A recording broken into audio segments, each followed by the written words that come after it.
Village of Love is a heartwarming, innovative orphan care project in Kenya that came into existence in 2010. I'm Linda Levine. In 2011, I founded an organisation, Village of Love Canada, to raise funds for Village of Love. I'd been the minister at Runnymede United Church in Toronto for 29 years, and I was looking for something useful to do in retirement. In case you're wondering, it's a South African accent that you're hearing. I grew up in Africa, and I have a heart for the African people. The story of Village of Love really began about 10 years ago, or maybe it began in the 1990s, when a silent killer swept through Africa. The AIDS pandemic decimated the adult childbearing population. 20 million children were orphaned. It was unthinkable. So many children growing up tough, without family, without love, without belonging or parental guidance. The future, to my mind, seemed very bleak. Then in 2006, I met a wonderful Kenyan couple, Andrew and Lenora Abara. They have 5 lovely girls of their own and have in addition raised 10 orphaned children, quite a remarkable thing to do. Lenora is a much respected social worker who's been brought to Canada by 3 different organisations, including the Stephen Lewis Foundation, to share her thoughts and advice on a variety of issues: TB, HIV, and the care of victims of the horrific sexual violence in Congo. A social worker in our congregation, Robin, met Lenora on one of Lenora's trips here in 2004. The picture shows Robin visiting the Abara family in Kenya a couple of years later.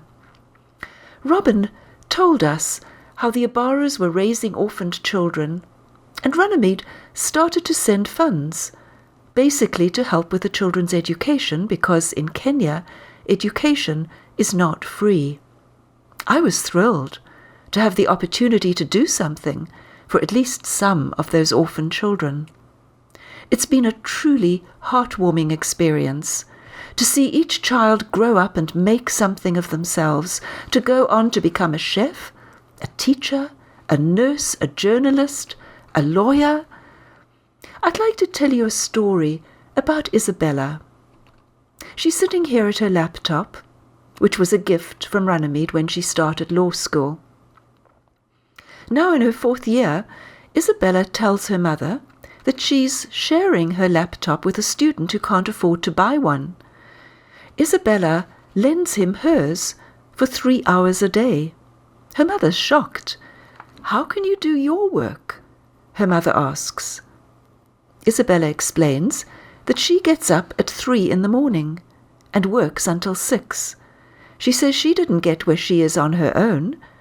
People sacrificed for her. She's doing the same now for someone else. All the Abara children are grateful for what they've been given. They want to give back. At Village of Love Canada, we believe that the children we fund in Village of Love will also want to give back. So, how did the Village of Love begin? The Abaras would have loved to take in more children, but they just didn't have the room. Instead, they reached out to other families who were caring for orphan children. But these families were very, very poor. Like Josephine, she has a heart full of love, but very little material means. The families live in the biggest slum in Africa, Kibera, just outside Nairobi. It's one of the most densely populated, crime-ridden spots in the world. People live in tiny shacks, sometimes 10 people in a 12-foot square space, with no running water, no hydro, no toilets, famous for its flying toilets, plastic bags that people use and simply toss away. River water is polluted with garbage. The only clean water comes from a common tap owned by a cartel that charges outrageous prices. The street, if you can call it that, is typical of Kibera. an open sewer running down the middle. Imagine negotiating a street like this at night, with no street lights. This is known as the corridor of death, infamous for the number of rapes that occur here. There's no police force in Kibera. It's rife with corruption, crime, violence, and it's here in these desperate surroundings that at least 20,000 orphaned children are fending for themselves. Hungry children are very vulnerable. They're at the mercy of unscrupulous adults, drawn into drug dealing, gangs, criminal activity, prostitution, and exploited in all kinds of ways. Here you can see children working. The boys are pulling hand carts to ferry goods for people. The little girl is carrying water that looks far too heavy for her. It often happens that an employer will just walk away without paying, and there's nothing a child can do. Many ease their pain by sniffing glue. What opportunity does an orphaned child have? Some find their way into an orphanage. And orphanages are good as a short-term solution. They provide food, shelter, schooling, but they tend to be very overcrowded. And even those that try to create a family model are basically institutions. The children do not belong in a family. When they reach a certain age, maybe 18, they have to leave, and they are totally alone in the world. So, what is the best place for a child to be? Isn't it a loving family? Even a very poor family, like Josephine's, is a better long-term solution, provided they can get some financial support. So the Ibaras reached out to poor families like Josephine's. They registered them as an organization with the Kenyan government so that they can speak with one voice to seek funding. They call themselves Kijiji cha Upendo, which is Swahili for Village of Love. They started with 15 families. Now there are 27, with a total of 155 children. Despite the name, Village of Love is not a geographical village. It's a cooperative of families with two things in common. One, they are very poor, and two, they've all taken orphaned children into their homes. Why? Why would anyone, surrounded by all that corruption, violence, filth, poverty, why would a person living in these desperate circumstances take on the extra burden of more mouths to feed, more children to send to school? The answer is just one word: love. They do it for love. That is where Village of Love gets its name. It begins with love for children. Village of Love is not a foster care system. Nobody is paid to love children. When families join Village of Love, they have already been caring for orphaned children. We know they love and care for their children because our volunteers do home visits. Kevin is doing a home visit here. Kevin grew up as an orphan in Kibera, and he's one of our most dedicated volunteers. The whole project is run by volunteers. They're loving, committed people who have the training that is needed, whether it's social work, business management, administration, or accounting, and they receive a small stipend for their work. So, how does Village of Love benefit its members? Primarily through microloans. Microloans work on the same principle as give a man a fish and he eats for a day, but teach him how to fish and he has food for a lifetime. If we were to send $80 to a family for food, how long would that last? Perhaps a month? But invest that $80 in a small business, and there will be extra income for food every day, month after month. The loans are repaid into a revolving fund, and they can be borrowed again and again, each time generating more income. When I first heard of Sheely, she was begging at the mosque to support a family of 12. Now, she's free from that indignity and can even keep 2 orphaned girls in school. Millicent's husband is ill and cannot work.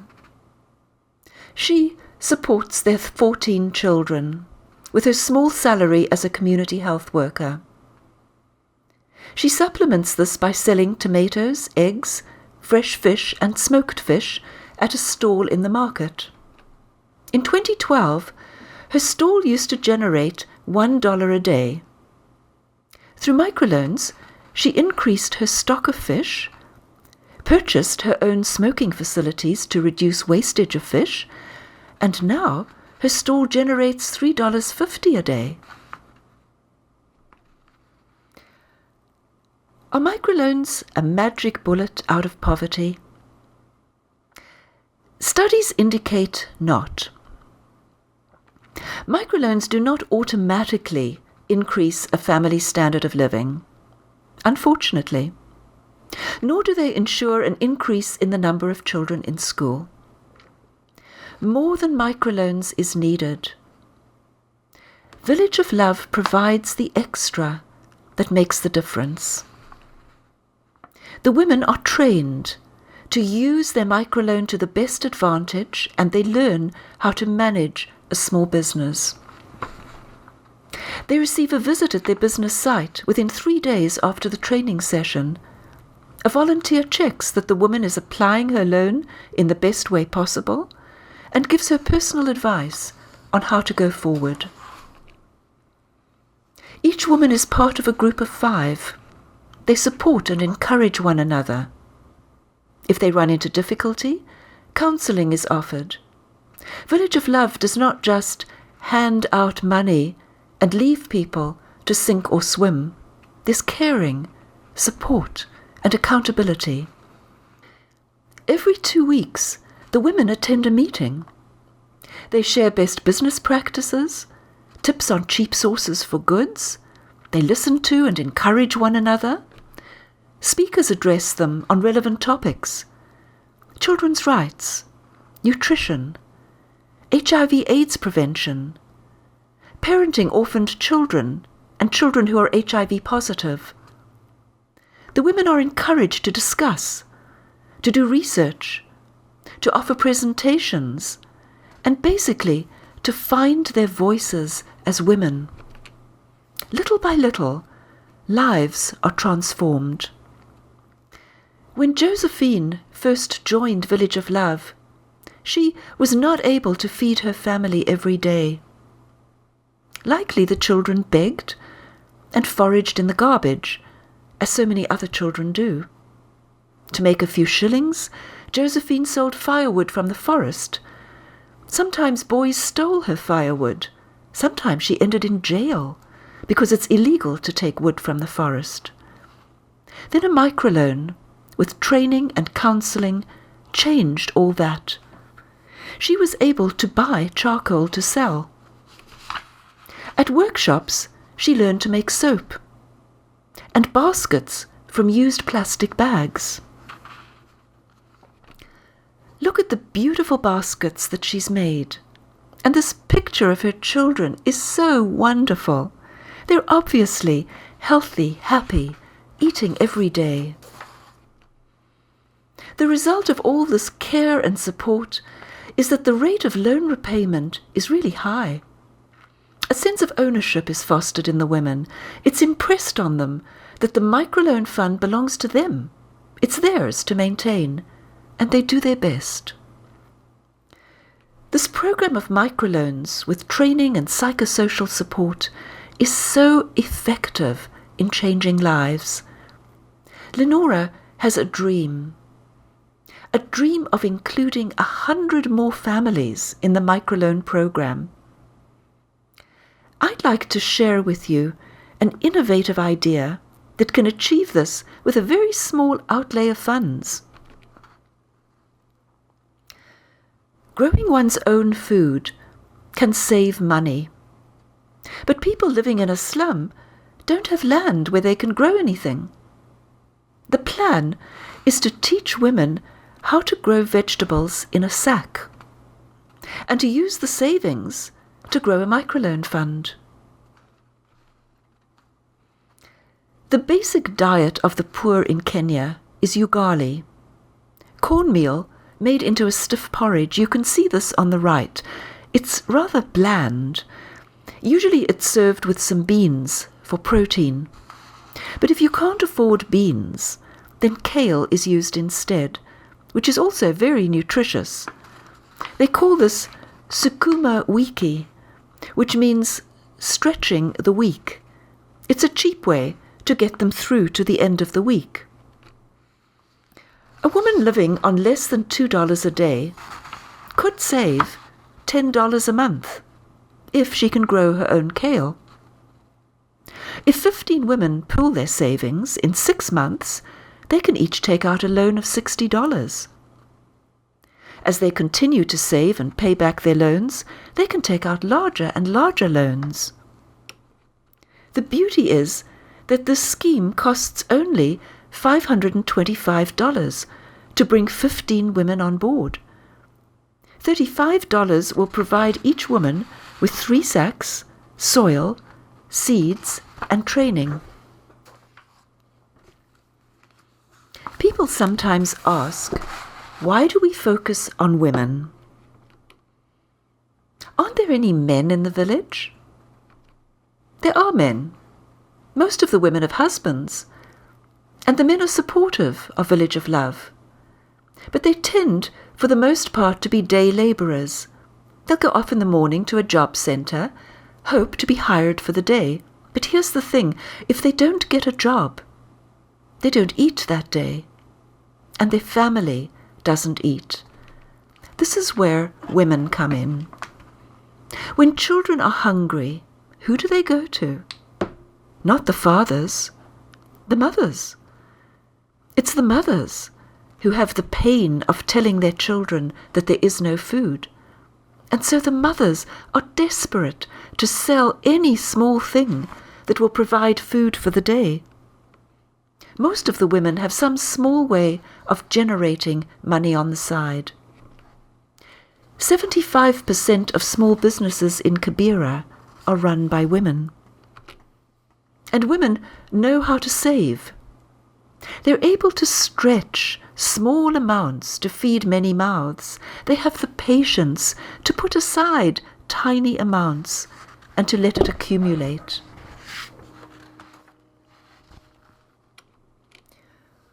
One of my favourite success stories is that of Evelyn. Evelyn has 4 children, 2 biological, 2 orphaned. At 37, Evelyn has become a role model amongst the young mothers in the neighbourhood. But it wasn't always that way. Quite the opposite, in fact. Evelyn used to brew alcohol in her home. She was in constant trouble with the police and with her neighbours. Women railed at her because their husbands spent all their money at her place and came home drunk. So in the end, she gave it up. And she started instead to make Rastafarian hats, very respectable, but not yielding much income. It was at this point she was invited into Village of Love. She received a microloan, and it turned out she was a brilliant entrepreneur. Take a look at the thriving tuck shop she has built up.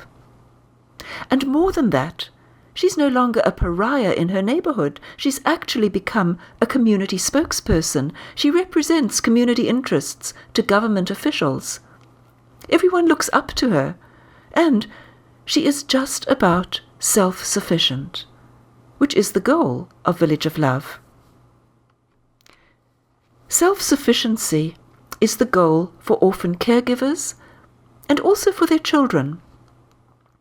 We want the children to grow up to be able to fend for themselves, to support a family, and that, of course, means receiving an education. In school, a child learns skills, grows in confidence and self-esteem, begins to dream of becoming someone who can make a contribution. Like Joshua, he believes that maths is the key to life. He wants to become a pilot. Samuel is very good at maths. He wants to become an engineer. Winnie saw her mother die. She wants to become a doctor so she can treat people and heal them. Yasmin, orphaned, wants to be a judge so she can make things fair. We all know that education is important, but it's hard for us in Canada to imagine the kind of difference it makes to a Kenyan child living in poverty. So I'm going to tell you a few stories.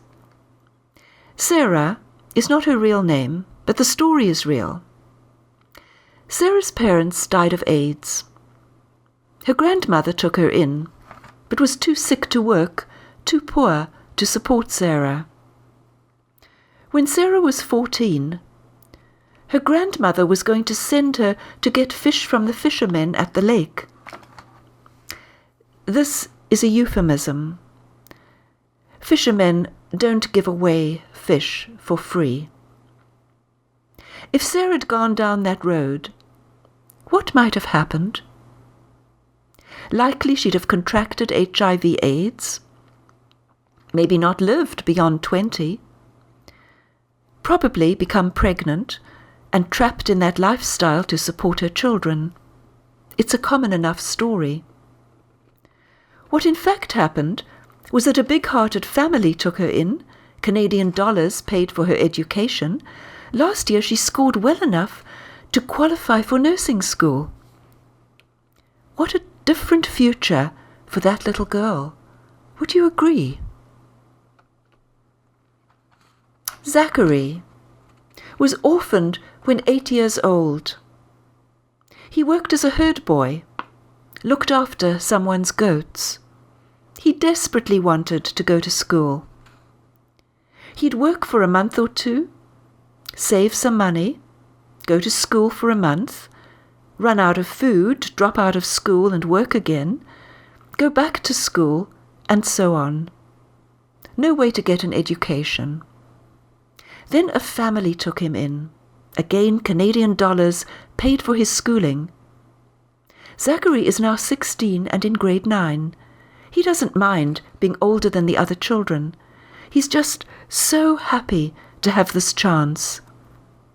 Turns out he's excellent at maths and science. His dream is to be an aeronautical engineer. Tracy was one of the first children to have her school fees paid by Village of Love. She's what we would call an A student.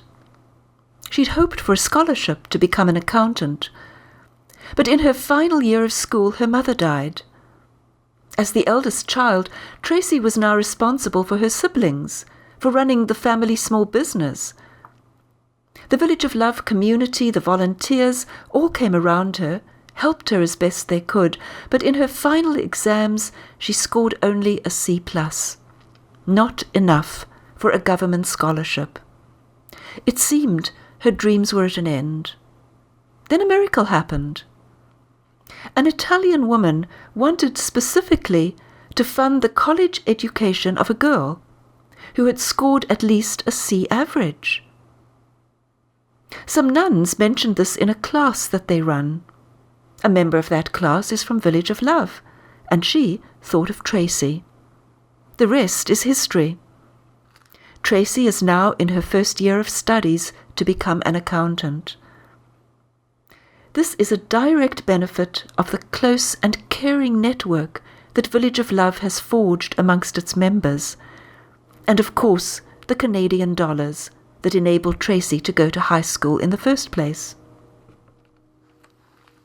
Currently, in Village of Love, we have about 100 children of school age, 36 registered in secondary school. What stops a child from getting an education? In 2003, the Kenyan government announced free primary education for everyone. The children flooded in. The system was overwhelmed, ill-equipped, and understaffed. More than 70 children crammed into classrooms. There's an interesting movie about this event in Kenya's history. It tells the true story of an 84-year-old man, Kimani Marugi, who arrived in grade 1 wanting to learn to read. It's called The First Grader. In the movie, Marugi is at first turned away from school. He's told that he's too poor to go to school. He'll need a school uniform, a pencil, and he cannot afford it. The point of my telling you this is that actually, so-called free education in Kenya is not free. In practice, a child without a school uniform, without a pencil or a notebook, is sent home. In a poor family, uniforms have to last a long time. A pencil is often cut into 4 pieces. Each little piece is a child's ticket into the classroom. Same with a notebook. Each child gets a few pages. One social indicator that our microloans are working is when each child has a whole pencil and a whole notebook. Uniform and school supplies can cost $100 a year for each child. There are other challenges that teenage girls face. Those who cannot afford sanitary towels will stay home, miss classes 3 days a month. Some use unsanitary substitutes that lead to infections. Some fall pregnant through unscrupulous shopkeepers who take advantage of their need. Just $30 will supply a girl with sanitary towels for a year. In Kenya, secondary schools are usually boarding schools. This is very good for children living in poverty. In boarding school, a child has their own bed, a desk to work at, light in the evening to study by, 3 meals a day, none of which they'd have at home. But the cost of $500 a year for 4 years is beyond the ability of poor families. So we specifically raise funds for school fees. When Village of Love pays a child's school fees, the payment is made publicly, by cheque. This leaves no room for corruption or graft. The disbursement is seen by all to be fair and equitable. Village of Love actually has such a reputation for integrity that unlike other organizations that receive funding from abroad, they have never had any government official approach them for a cut of the money they receive. We know that our dollars result in children being in school because our volunteers visit the school to see that the children are attending and are learning well.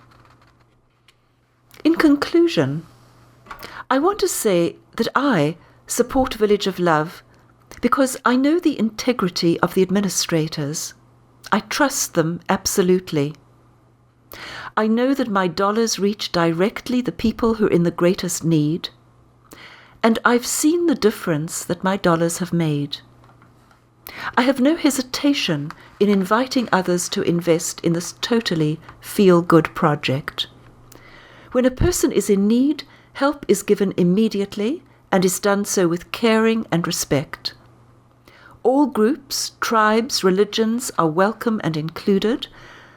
A government official has praised Village of Love for showing that people of different tribes and religions can work together peacefully and harmoniously.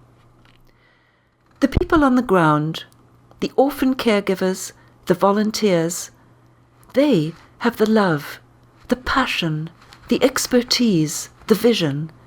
They just need the funding. It's easy to donate. A credit card online, or a check made out to our partner Cap AIDS with Village of Love on the memo line. You can designate education, sanitary towels, bike shipment, gardens in a sack. Cap AIDS will send you a tax receipt. All amounts are welcome. We especially appreciate monthly or annual commitments that enable our organization to be sustainable. You can choose the monthly option online or send us a void check. Our website's easy to remember, Village of Love Canada, all one word, villageoflovecanada.org. On behalf of the children, thank you so much for your interest and support.